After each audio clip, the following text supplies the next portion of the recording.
large woman with a large purse, has everything in it but hammer and nails, is walking home late at night when a teenage boy runs up to her and tries to steal her purse. He loses his balance and falls, and the woman kicks him right square in his blue jean seeker before hauling him to his feet. She questions why he robbed her before remarking that his face is dirty and intends to wash it for him. The boy declines meekly but cannot extricate himself, and the woman, introducing herself as Miss Luella Bates Washington Jones, drags him home with her.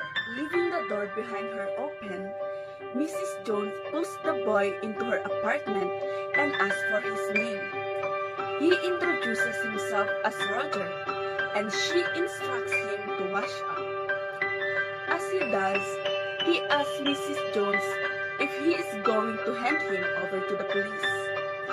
She says that she isn't, and offers him a dinner instead, remarking that he must have been hungry to resort to stealing. Roger admits that he wanted the money to buy a pair of blue shoes.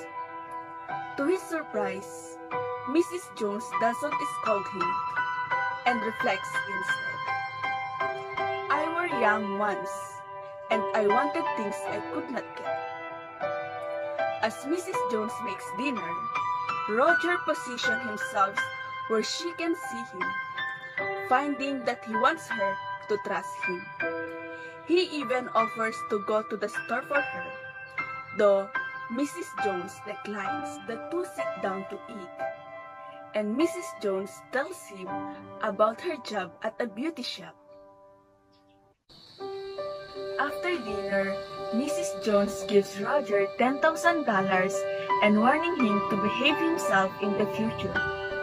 Roger barely managed to say thank you to Mrs. Jones before she shut the door. After that, the two never see each other again.